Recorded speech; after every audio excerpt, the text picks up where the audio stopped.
9 अधिकार हो चुके थे और 9वें अधिकार में संग्राम प्रेक्षा को विशेष रूप से विस्तार रूप से यहाँ पर समझाया गया था। अब 10वां अधिकार निर्जरा अधिकार जो है वो प्रारंभ हुआ था और उसी के विषय में आगे कहते हैं संप्रतेन कारणेन संभव भवति तेनेव कारणेन निर्जरा भवति इति शास्त्रकार निरूपयन्ति। अर्थात संप्रतेन अब यहाँ ये बताया जा रहा है कि जिस कारण से संभव होता है उन्हीं कारणों से निर्जरा भी होती है, ऐसा शास्त्रकार आचार्य श्री कुंददेव इस गाथा में विषय का प्रतिपादन करते हैं। बंदपस्ते सज्जलनम निर्जरणम इति जनेहि पर्णतम जीर्णमपि संवरणम तेन तु निर्जरणमिति जाने।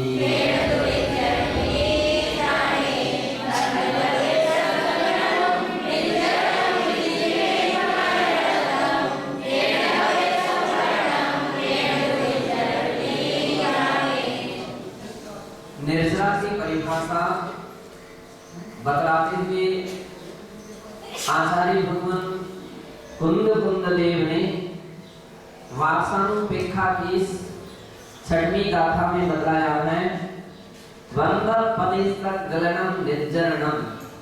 एक लेन में पूरी निर्जरा की परिभाषा बतलाती है कि बंधे हुए जो कर्मों के प्रदेश थे, आत्मा से जिनका बंध था, उन कर्मों का गलना, निर्जरण होना, झरना, छूटना, इसका नाम क्या है? निर्जरा है। जब अपन विशेष रूप से इसकी परिभाषा का कथन करते हैं तो एक देश इस शब्द का विशेष रूप से प्रयोग किया जाता है कि कर्मों का एक देश रूप में आत्मा के प्रदेशों से निर्जरण होना, उसका नाम क्या है? निर्जरा है। यदि जिनेहि पर्णतम, ऐसा जिनेन्द्र भगवान ने कहा है। जीर्णः संवरणम, जिन कारणों से संभव होता है, तेन तु निर्जरणम इति जाने, उससे निर्जरा भी होती है। एक विशेषता ये है कि संवर और निर्जरा ये दोनों तत्व मोक्ष मार्ग में प्रयोजनभूत तत्व माने गए हैं, जिनसे मोक्ष और मोक्ष मार्ग का निकटतम संबंध है। आश्रम और बंध ये दोनों संसार वर्धक तत्व माने गए हैं। आश्रम बंध जहाँ है वहाँ संसार है, और संवर और निर्जरा जहाँ पर है वहाँ मोक्ष मार्ग अथवा मोक्ष है। एक मोक्ष के कारणभूत तत्व माने गए, महत्वपूर्ण तत्व माने गए हैं।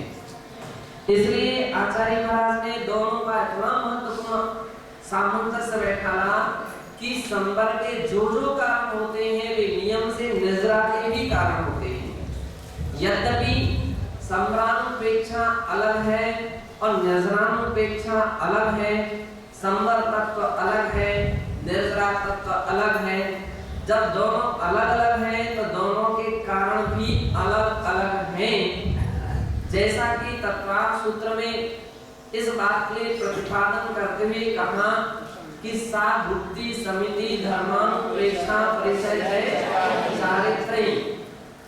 ये सभी भुक्ति समिति परिचय जय चारित्र, ये सभी क्या है? संवर के कारण है।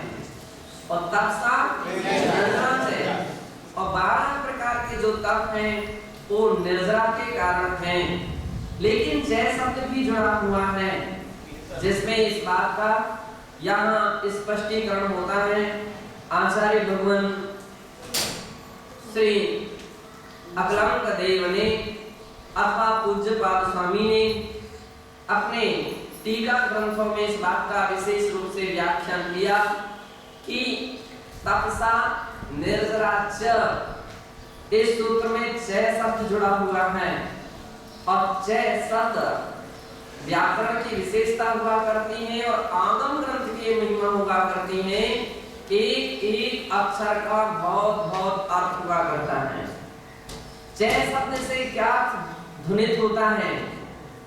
तो ये कहते हैं कि तब से नजरा भी होती है और तब से संवर भी होता है। वहां वे कहते हैं तब से संवर भी होता, तब से नजरा भी होती है। और यहाँ कहते हैं कि जो संवर के कारण है वे नजरा के भी कारण है।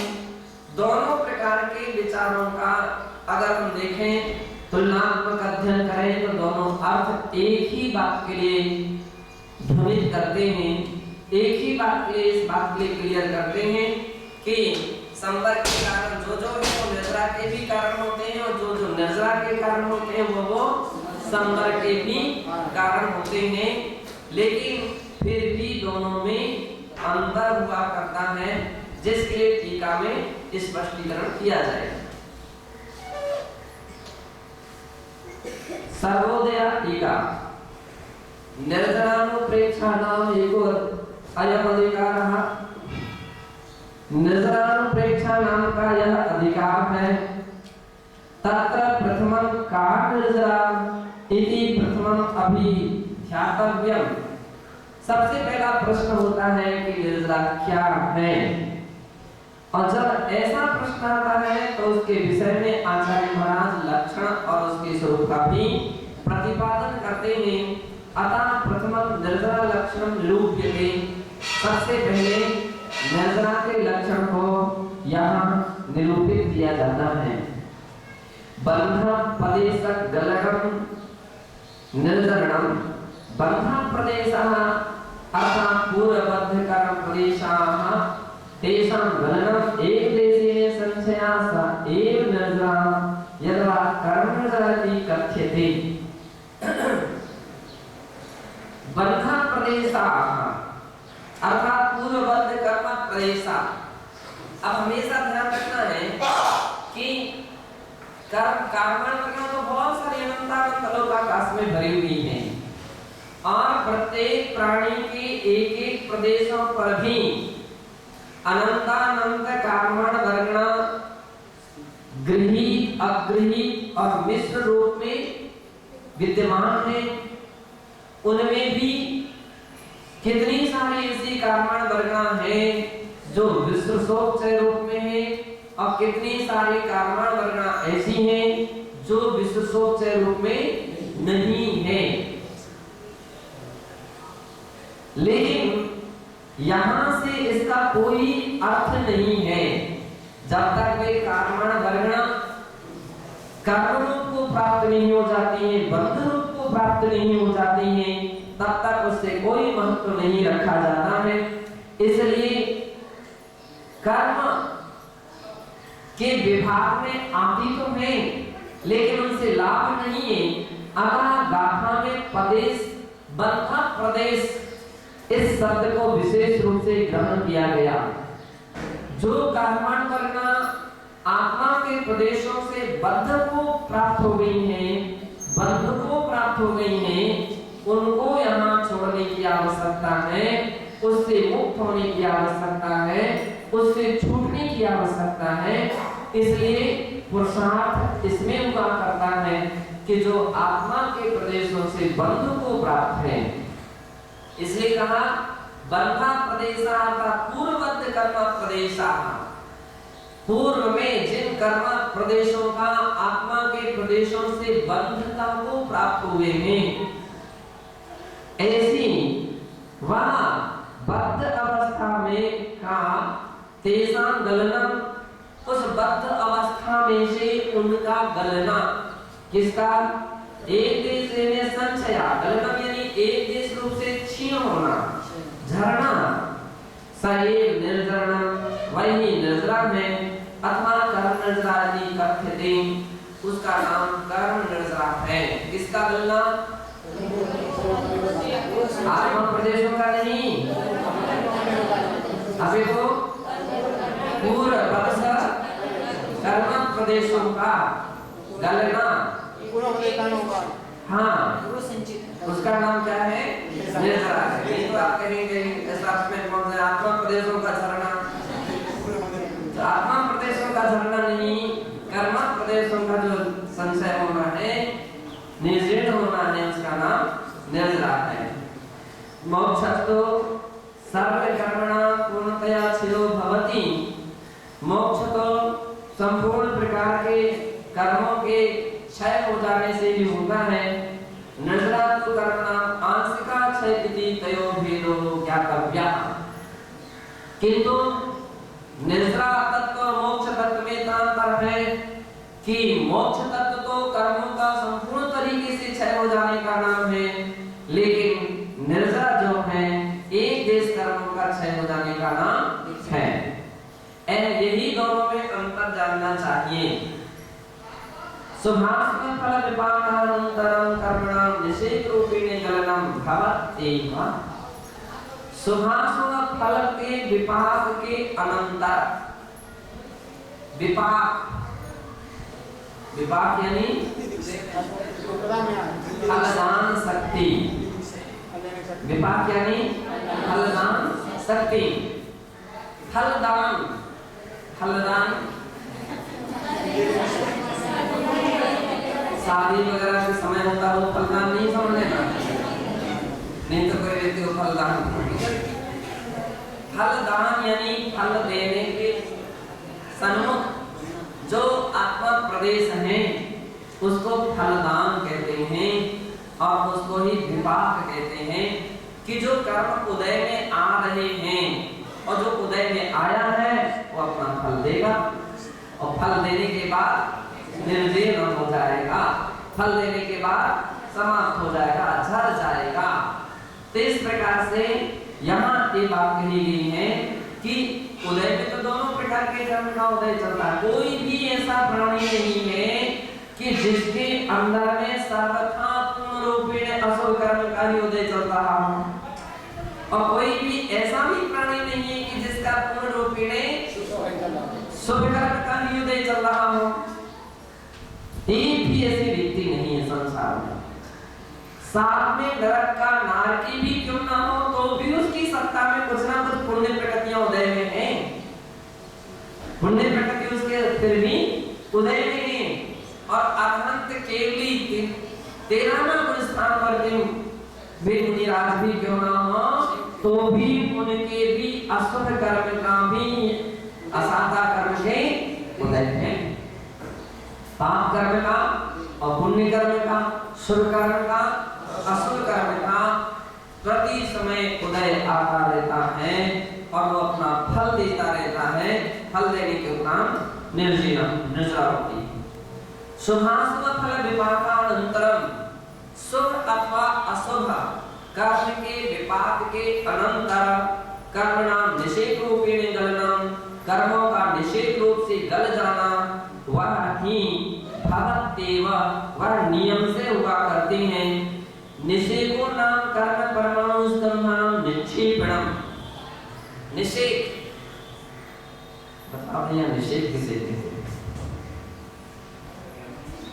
निषेध, हाँ विभूति श्री माता जी, अरे बहुत बहुत सारी परिभाषा है। निषेध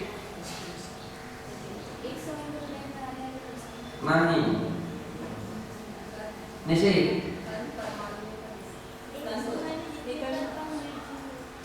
नहीं, अरे इतनी सुगम सरल परिभाषा। निषेध निषेध निषेध निषेध कर्म वर्णों के समूह को क्या कहते हैं? निषेध कहते हैं। और वर्ण किसे कहते हैं? वर्णों के समूह को वर्ण कहते हैं। वर्ण किसे कहते हैं विभास्कर सागर जी? वर्णों के समूह को वर्ण कहते हैं। अरे वर्ण किसे कहते हैं? समूह को वर्णों के समूह को। वर्ग समान जातीय सुंदर परमाणु के समूह को वर्ग कहते हैं। अब एक क्रम से लाइन बनी हुई है। समान जातीय सत्यांश कर्म वर्गणाम के सत्यांश को वर्ग कहते हैं, उसके समूह को वर्ग कहते हैं, वर्गों के समूह को वर्गना कहते हैं, वर्गना के समूह को निषेक कहते हैं। और निषेकों का एक साथ जब एक समय में उदय आता है, जितने निषेकों का उसका नाम समय प्रवृत्त है। क्या है? समय प्रवृत्त, उसे समय प्रवृत्त कहते हैं। तो इस प्रकार से यहाँ पर बतलाया गया है निषेको नाम कर्म परमाणु स्कंधानां विक्षेपणम। कर्म परमाणु स्कंधों का जो निक्षेप है, निक्षेपण है, उसका नाम क्या है? निषेक है। कर्मों का निषेक रूप से झरना, कर्म परमाणु के स्कंधों का गिरना पके हुए फल की तरह, अर्थात पक्व आम्र फलवत् कर्म परमाणु आत्मा प्रदेशेभ्यो यो व्योगः पूर्ववद् स्थिति क्षयो वा जायते सैव नजरेति भावः। पक्व आम्र फलवत्, पका हुआ आम के फल की तरह। आम जब पक जाते हैं तो फिर क्या होता है? टपक जाते हैं। आम कच्चे में इतनी जल्दी नहीं टूटते, लेकिन पका हुआ आम बहुत जल्दी टूट जाता है। पत्ते भी पके हुए जो रह जाते पक जाते हैं, इससे जल्दी टूट जाते हैं, सूख जाते हैं। पक्व आम फलवत्, पके हुए आम के फल की तरह, जिस प्रकार से वृक्ष की डाली में लगा हुआ आम जब पक जाता है तो पक जाने के उपरांत अपने आप टूट करके नीचे गिर जाता है, उसी प्रकार से कर्म परमाणु आत्मा प्रदेशेभ्यो यो व्योगः, कर्म परमाणुओं का आत्मा के प्रदेशों से जो वियोग होना एक देश रूपे में, पूर्ववद् स्थिति क्षयो वा, अर्थात जिस कर्म की जितनी स्थिति थी उस स्थिति का क्षय हो जाना, उस स्थिति का पूर्ण हो जाना, इसका नाम क्या है? निर्जरा है। सही पे निर्जरेति भावः, उसको निर्जरा कहते हैं, ऐसा जानना चाहिए। निर्जराया प्रोक्तम स्वरूपम एक कार्तिके अनुप्रेक्षा ग्रंथे प्रकटीकृतम। निर्जरायाः, निर्जरा के प्रोक्तम स्वरूपम एवं उपयुक्त कहे हुए स्वरूप के हुई कार्तिकीय अनुप्रेक्षा ग्रंथ की 103वीं गाथा में प्रकटीकृतम, वहां पर इस प्रकार से प्रकट किया गया है, स्पष्ट किया गया है। सवेसिं कम्माणं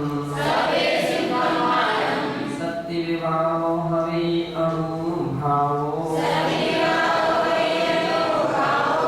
तदनन्तरं तु सडनं कम्माणं निर्जरा जान।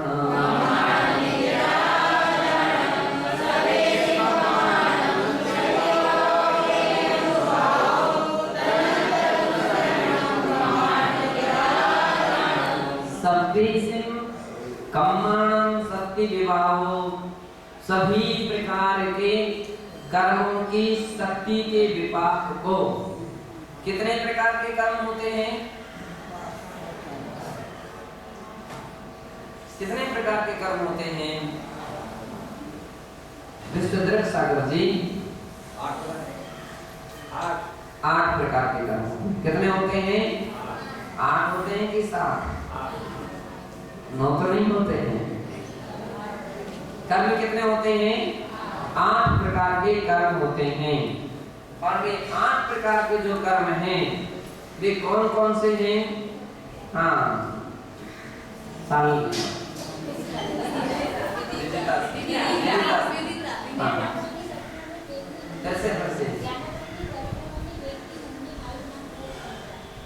ज्ञानावरणी, दर्शनावरणी, वेदनी, मोहिनी, आयु, नाम, गोत्र, अंतर।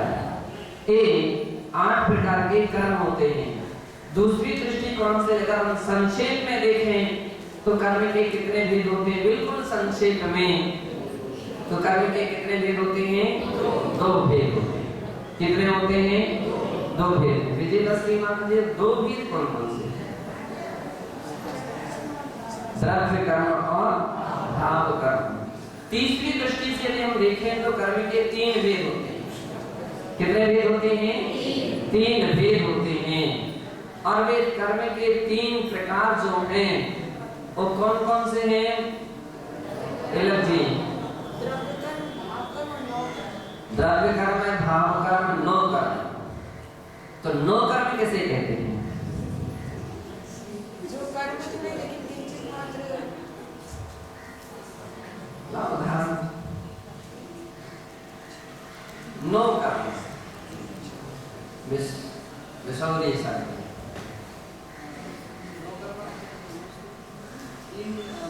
6 पर्याप्ति और 3 शरीर के कर्म जो कर्मांतर वगैरह होती है उसको 3 शरीर और 6 पर्याप्ति के बनने योग्य कर्मों को नो कर्म कहते हैं। भाव कर्म, भाव कर्म किसे कहते हैं? विजय श्री माता जी, भाव कर्म आपको पूछे आगे रहते हैं भाव कर्म किसे कहते हैं? ये बोले ना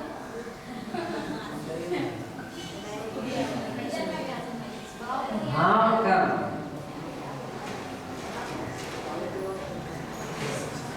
कौन से भाव? कौन से भाव?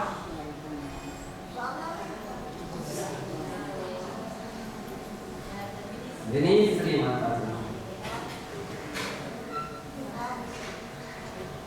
आत्मा के राग, द्वेष, मोह, काम, क्रोध इत्यादि जो विकारी भाव है, परिणाम है, परिणति है, उसे क्या कहते हैं? भाव कर्म। तो सीधा अर्थ हो गया 8 कर्म द्रव्य कर्म है, राग द्वेष आदि भाव कर्म है और 3 शरीर 6 पर्याप्ति आदि नो कर्म है। तो इस प्रकार से कर्मों के विभागों को यथासंभव समझना चाहिए। यहाँ ये कह रहे हैं सब्देशं ब्रह्मांडम, उन सभी कर्मों की शक्ति विभागों, शक्ति जिसको विभाग, शक्ति विभाग को अनुभाग कहते हैं। तत्वार्थ सूत्र में अनुभाग का लक्षण आया। विभाग को विभाग, कर्म के विभाग को अनुभाग कहते हैं। जो फल देता है अच्छा या बुरा उसका नाम क्या है? विभाग है, उसको भी अनुभाग कहते हैं।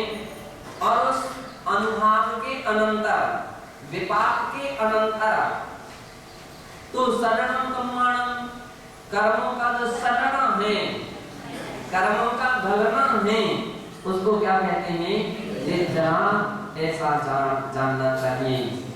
यदि जिनैहि वर्णनतं रजयास रूपमिदं जिनैहि जिनेन्द्रैहि तीर्थंकरैहि प्रज्ञातं समुपदिष्टम्।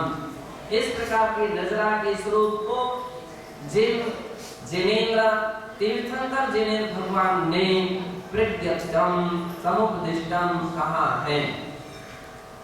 जीर्ण संवरणं भवे एन आत्मीयेन भावेन कारण रूपेण कर्मणां संवरण आश्रम निरोध रूपो भवति तेषां कारणेषु बुद्धि समिति धर्मानुप्रेक्षा परिसय चारित्र रूपाणि परिणतानि प्रमुखताः स्वीक्रियन्ते। संवर, विभास्कर सागर जी, संवर कैसे कहते हैं?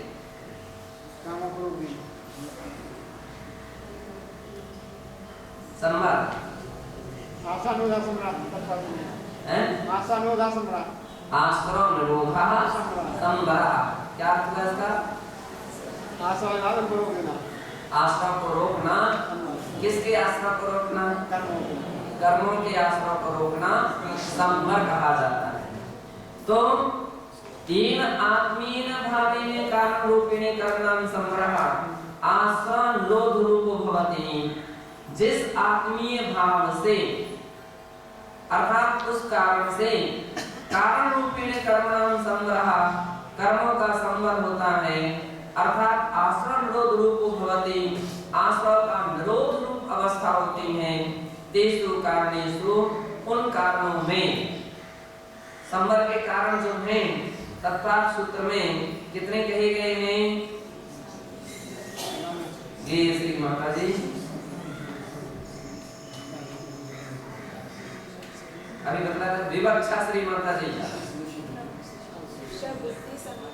धर्मानुप्रेक्षा परिसर्य चारित्र्य सा गुप्ती समिति धर्मानुप्रेक्षा परिसर्य चारित्र्य गुप्ती समिति धर्मानुप्रेक्षा परिसर्य चारित्र रूपाणि परिणतानि ब्रह्मताः स्वीक्रियन्ते। संवर के कारणों में तत्पाद सूत्र में गुप्ती समिति धर्मानुप्रेक्षा परिसर्य और चारित्र स्वीकार किए गए हैं।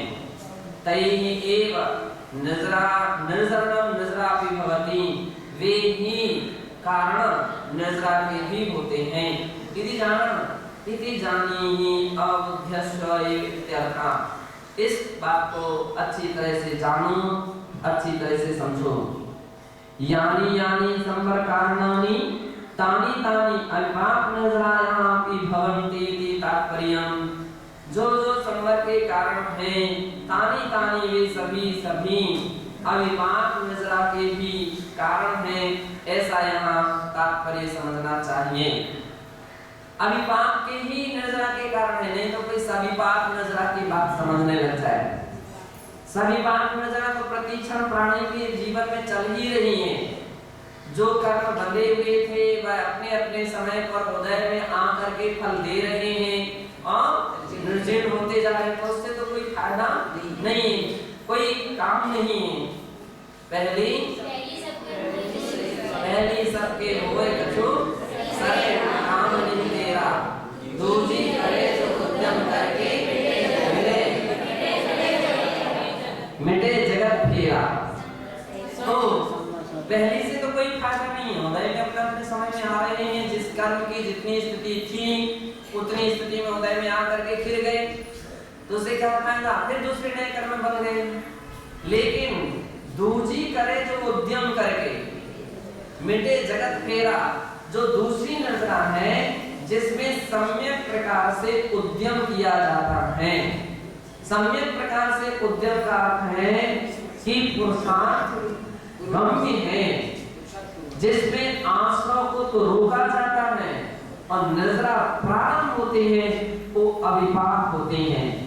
सविपाक का दूसरा नाम है आश्रव पूर्विका नजरा, उसे सविपाक नजरा कहते हैं। और अविपाक किसे कहते हैं, आश्रव निरोध रूप जो नजरा है वो क्या है, अविपाक नजरा है। इसलिए आगे की पंक्ति में कहा गया है संवर सहित करो तपठानी ये भोक्ति नामी, इस दुनियानी की यही सहेली। ये संवर सहित तप होना चाहिए। दुनिया में संसार में तप करने वाले तो बहुत सारे लोग मिल जाएंगे, बड़े बड़ी कठिन से कठिन तपस्या करने वाले व्यक्ति मिल जाएंगे, सारे लोग को विस्मय में डालने वाली तपस्या, आश्चर्य को उत्पन्न करने वाली तपस्या करने वाले मिल जाएंगे। लेकिन जैन दर्शन में केवल तप ही प्रधान नहीं कहा गया, किंतु वह तप प्रधान कहा गया है जो संवर सहित होता है। कौन सा होता है, संवर सहित है। और संवर सहित है तो वो मोक्ष मार्ग में साधक है।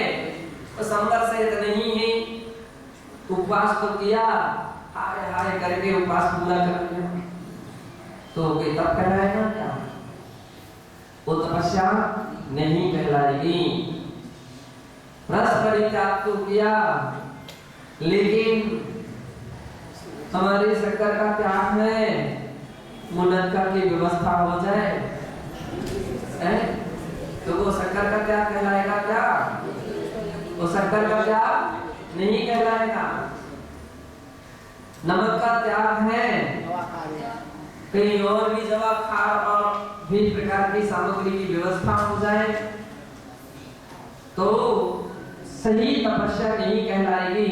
अगर ऐसी अभिलाषा किसी साधक के मन में लेकर के कर रहा है तो कुछ नहीं कर रहा, तो खाली तप की बहाने बना रहा है।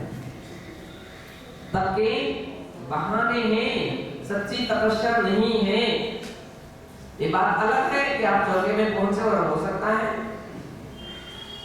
आपको शक्कर का त्याग और मुनक्का की व्यवस्था हो जाए, मिल जाए, तो ध्यान रखना, छोड़ करके नहीं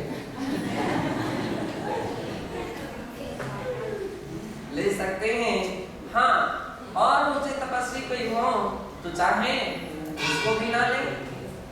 ऐसे भी त्यागी तपस्वी रहते हैं जो मीठे की रस्सी में कोई भी सामग्री मीठी जितनी भी हो कोई भी ना ले। माता जी ने हाँ, निशांत श्री माता जी मीठे की रस्सी में कोई भी किसमिस नहीं, सहारा नहीं, गन्ने का रस नहीं, कुछ तेल की रस्सी में बादाम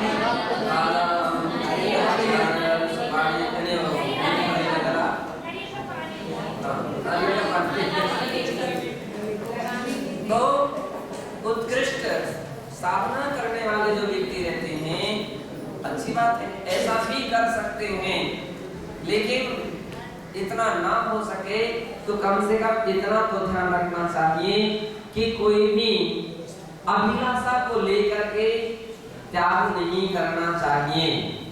हमारे 2 वस्तु का त्याग है, 3 वस्तु का त्याग है, अब क्या ले, कुछ तो व्यवस्था हो जाए। एक अन्न लेने का नियम है, अब एक अन्न लेने का नियम है तो कोई दूसरी वस्तु की व्यवस्था हो जाए। किसने दिया तुमको इतने अन्न लेने का नियम? और नियम लिया क्यों? आपने ऐसा नियम लिया क्यों जिसमें अपेक्षा प्रारंभ हो गई हो। हमारे 2 ही हरि का नियम है, एक ही हरि का नियम है, हम गाय के साथ खाएं।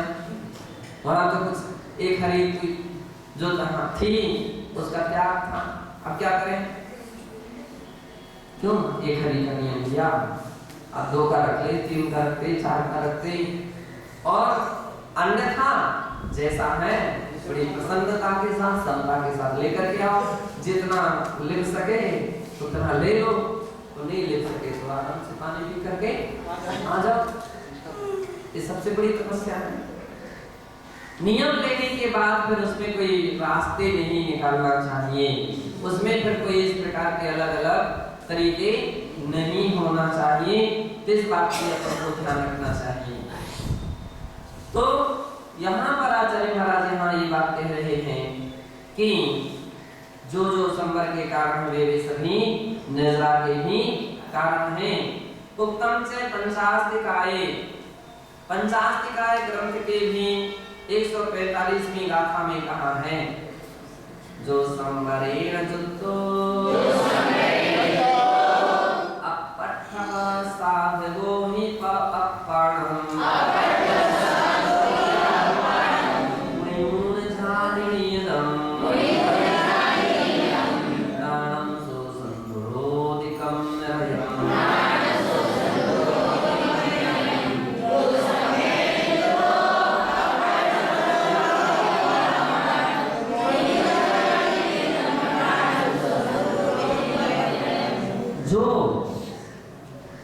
ज्ञानी, जो योगी, जो साधक संवरेण जुतो संवर से युक्त होता है, वह अपठ्य प्रसादो ही अपणम् आत्मा प्रसादक।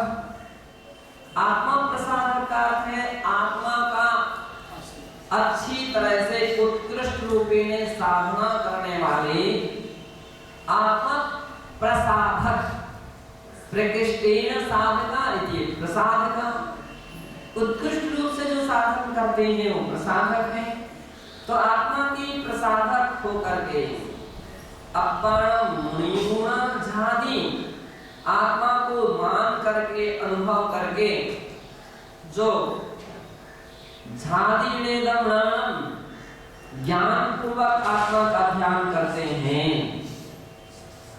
विवेक के साथ तपस्या करते हैं, सो संधरोति कम्यरयम, वे महापुरुष कम्यरयम कर्म रज के लिए संधरोति क्या कर देते हैं?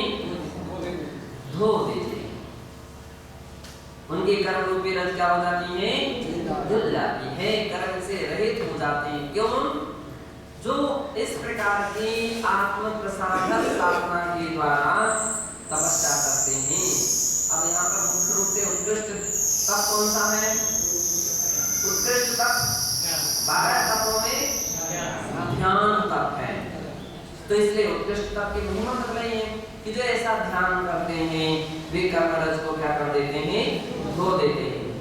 ना केवलेन संवरेण मोक्षा ना च संवरेण विना निद्रा सात्विका भवति इति शास्त्रेषु स्पष्टम उद्घोषितम। ना केवल संवर से ही मोक्ष होता है, केवल संवर से मोक्ष नहीं होता, ना च संवरेण बिना निद्रा सात्विका, और केवल संवर के बिना केवल निर्जरा भी सार्थक नहीं होती है, ऐसा शास्त्रों में स्पष्टम उद्घोषितम स्पष्ट रूप से घोषणा की गई है। भगवती आराधना ग्रंथ की गाथा 1840 में कहा है, तब साविणान मुखो संवर वित्तेन मोहिकम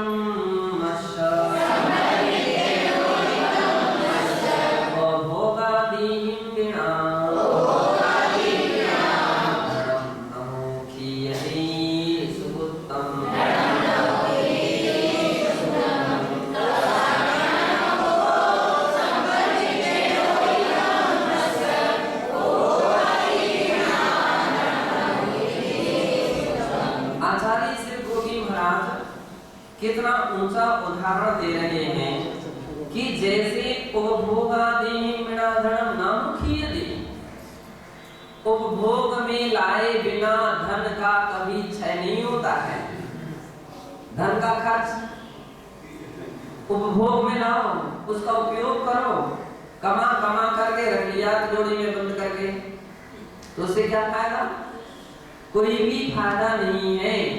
उसको खर्च भी करना चाहिए, तो खर्चा सही कार्यों में करना चाहिए, गलत कार्यों में तो प्रायः व्यक्ति निरंतर खर्च करता रहता है, संसार के कार्यों में निरंतर खर्च करता रहता है, अच्छे कार्यों में भी खर्च करना चाहिए। तो कह रहे हैं जैसे उपभोग के बिना धन जो है वह समाप्त नहीं होता है, उसी प्रकार से तप के बिना भी कर्मों का जो संचय किया गया था वह भी समाप्त नहीं होता है। कर्मों का जो संवर के बिना जो निर्जरा है उसके बिना वो कर्म भी समाप्त नहीं होती, यानी निर्वाण की प्राप्ति नहीं होती है, मोक्ष की प्राप्ति नहीं होती है। साधक जो सच्चे साधक होते हैं वे अपने ज्ञान से निरंतर इस बात का चिंतन करते हैं कि केवल संवर प्रधान नहीं है, निर्जरा भी प्रधान है, और केवल निर्जरा प्रधान नहीं है, संवर भी प्रधान है। दोनों का परस्पर में संबंध होना चाहिए, अर्थात संवर पूर्वक निर्जरा होना चाहिए। कैसे निर्जरा होना चाहिए? संवर पूर्वक। कितने सारे लोग तप तो करना चाहते हैं बहुत प्रकार के, लेकिन परिणामों को निर्मल नहीं कर पाते। परिणामों की जो निर्मलता होना चाहिए, आत्म विशुद्धि होना चाहिए, उस ओर उनका जरा भी ध्यान नहीं रहता है। तो करते तो बहुत रहते हैं लेकिन उससे कोई फायदा नहीं रहता है। तो आचार्य महाराज यहाँ पर कहना चाहते हैं कि बाहर में जितनी तपस्या कर रहे हो उसके साथ साथ अपने परिणामों को भी उन क्षणों में निर्मल रखना चाहिए। उपवास के दिन टीवी नहीं देखना चाहिए, श्रावकों को बिल्कुल विशेष ध्यान रखना। उपवास के दिन टीवी नहीं देखना चाहिए और दुकान पर नहीं जाना चाहिए। उत्तम तरीका उस दिन जितना बने मंदिर में रह करके जाप करना चाहिए, स्वाध्याय करना चाहिए, ध्यान करना चाहिए, स्तुति वंदना पूजा आराधना करना चाहिए, है ना। तब तो उपवास है। और उपवास के दिन आपने टीवी देखने बैठ गए, 1 घंटे 2 घंटे आराम से निकाल दिए, जो भूख का समय था तो टीवी में उपयोग लगा रहा, समय निकल गया, तो वो कोई उपवास नहीं कहा जाएगा। दुकान पर चले गए, उपवास नहीं कहा जाएगा। अथवा कुछ ऐसे भी लोग रहते हैं कुछ नहीं दिखा तो आराम से बिछाया बिस्तर और तो सो गए, वो भी कोई अति सम्यक तप नहीं कहा जाएगा। उपवास के दिन तो धर्म ध्यान और वृद्धि को प्राप्त होना चाहिए, जो प्रतिदिन करते थे उससे भी अधिक प्रतिशत, कुछ ना कुछ प्रतिशत उसका बढ़ना चाहिए, तब तो उपवास है। अन्यथा उपवास विषय कषाय त्यागो यत्र विधीयते उपवासे स विज्ञेया शेषं लंघन कम विदु। विषय और कषाय एक त्याग होना चाहिए। अगर इसका त्याग उपवास के दिन नहीं होता है तो लंघन कम विदु, वो लंघन की तरह होता है, वो उपवास नहीं कहा जा सकता है। तो इसलिए अपन को ध्यान रखना चाहिए कि संवर के द्वारा संवर पूर्वक तपस्या करना चाहिए, और उस प्रकार से की गई तपस्या ही मोक्ष मार्ग में निजरा का, सच्ची निजरा का या अविवाद निजरा का हेतु बनती है। किंच तत्रैव आप उस ही ग्रंथ में, कौन से ग्रंथ में, भगवती आराधना की 18वीं 48वीं गाथा में कहा है, तपसा चेवना मोक्षो संवरहीनस्य होई जिनमयने ब्रह्मसूत्रे पविसन्ते सिनं परिशुद्धि तलायम्।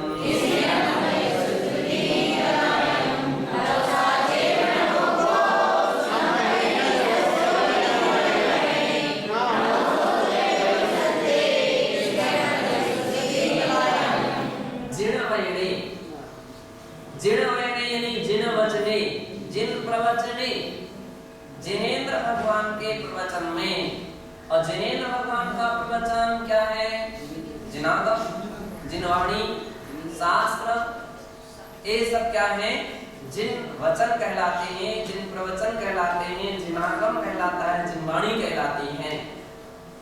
जिनवाणी में कहा है कि तपसा चेवना मोक्षो संवरहीनस्य, अर्थात जो संवर से हीन है, जो योगी, जो साधक, जो तपस्वी संवर के बिना क्या कर रहा है, तपस्या कर रहा है, तप कर रहा है, कर्मों की निर्जरा कर रहा है, संवर के बिना कर रहा है, तो कह रहे हैं ना मोक्ष होई, उसको कभी मोक्ष हो सकता नहीं।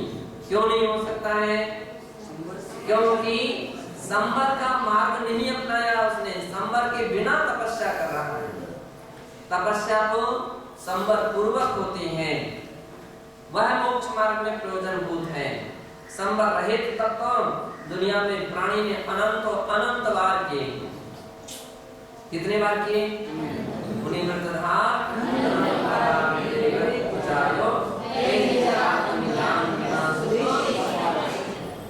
जम अन्नानि कम्मं खवेदि भव सहस्र कोटिहिं तब नानी बुद्धो खवेदि उच्छास मिलतेन।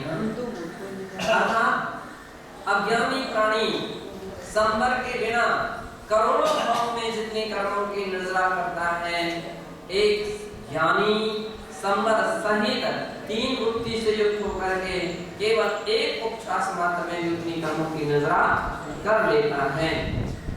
कह रहे हैं इसलिए कि संवरहीन जो प्राणी है वह उसके कितना भी तप क्यों ना करे, लेकिन उसको कभी मोक्ष हो सकता नहीं है। ऐसा जिन वैदे, ऐसा जिन वचन है। ब्रह्मसो सोते पविसंते किसिनम परे सुसदी तलायम। उदाहरण दिया गया है तालाब, तालाब, क्या तालाब। तो जो तालाब होता है और उस तालाब को सुखाना चाहो तो फिर कैसे सूखे? तो पानी के आने के स्रोत को पहले बंद किया जाए, आने का जो रास्ता है उसको बंद किया जाए, तब कहीं तालाब का पानी सूख सकता है, तालाब सूख सकता है। और यदि वो स्रोत बंद ना किया जाए, पानी आता रहे, तो आप कितना भी प्रयास करते रहो तो कभी सूख नहीं सकता है। तो इसी प्रकार जैसे नाव में छेद हो गया और उसमें से पानी आता रहा और उस छेद को बंद किए बिना कोई प्राणी उलीचना शुरू करे नाव के पानी को, तो कितना भी उलीचता रहेगा, कितना भी उलीचता रखेगा, जितना यहाँ पर पानी को उलीचेगा उतना पानी उसके अंदर में आता रहेगा, भरता रहेगा, तो कभी भी उलीच सकेगा नहीं, थक जाएगा, लेकिन पानी कभी खाली हो सकेगा नहीं। समझदार वे व्यक्ति कहलाते हैं कि जो पहले क्या करता, उलीचने के पहले छेद को बंद कर देना। छेद को बंद कर देते हैं और फिर पानी को उलीचना करना प्रारंभ करते हैं। तो थोड़े ही समय में पानी उसका निकाल देते हैं और उसकी नाव सुरक्षित हो जाती है। घर में यदि चूना हो जाए, चूना चूने लग जाए, मकान पक्का के रहते हैं, चूने लगते हैं, घर में चूने लग जाए पानी को क्या करना चाहिए? सबसे पहले बंद करना चाहिए, चूल्हा को बंद करना चाहिए। नहीं, वो पानी पोछा लगाते रहना चाहिए। अगर कोई व्यक्ति ऐसा चाहे कि उस चूने को तो उसने बंद किया नहीं और यहाँ पर कपड़ा पोछा लगाता रहा, तो कभी पानी को सुखा सकेगा अपने मकान पर? नहीं सूख सकता है। सबसे पहले क्या करना चाहिए? उसको छेद को बंद करना चाहिए, उसको चूने को बंद करना चाहिए। जिस स्रोत से जहां से वो पानी आ रहा है उसको पहले पैक करो, बंद करो, और उसको बंद करने के उपरांत फिर जो पानी जहां पर टपक रहा था उसको आराम से पहुंच भी पानी आराम से सूख जाएगा। तो इसी प्रकार से सबसे पहले संवर करना चाहिए, इसके बाद फिर नजरा के पथ का अनुसरण करना चाहिए। अत्रदम गेयम, यहाँ एक बात जानना चाहिए, यद्यपि संवरो नजरा चेति पृथक पृथक तत्व रूपेण शास्त्रेषु वर्णितौ, यद्यपि संवर और नजरा ये दोनों पृथक पृथक तत्व रूप में वर्णित किए गए हैं, अलग अलग कहे गए हैं। 7 तत्व होते हैं। कितने तत्व होते हैं? विभाषा श्री माता जी 7 तत्व कौन कौन से हैं?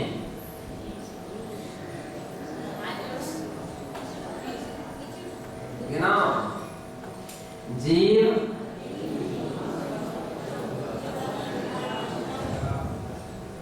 जीव, विभूषण श्री माता जी, हाँ, जीव, अजीव, आसरा, संवर, नजरा, मोक्ष, ये कितने तत्व? ये 7 तत्व होते हैं। विभूषण श्री माता जी 7 तत्व, हाँ, ये 7 तत्व, बस इतना ज्ञान हो गया तो सब मोक्ष हो जाएगा। 7 तत्व हैं। कितने तत्व हैं? 7 तत्व हैं।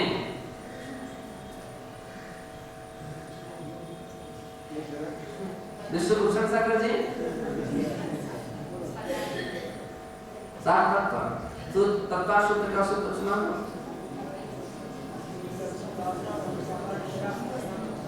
हाँ, जीवा जीवा सर्वबंध संबंध मोक्षास्तत्वम, ये 7 तत्व हैं। और यद्यपि संवरो निर्जरो चेति पृथक पृथक तत्व रूपेण, पृथक पृथक तत्व रूप से शास्त्रों में कहे गए हैं। संवर तत्व अलग कहा गया और निर्जरा तत्व अलग कहा गया है। ये संवर तत्व कौन सा तत्व है? कौन से नंबर का? 5वें नंबर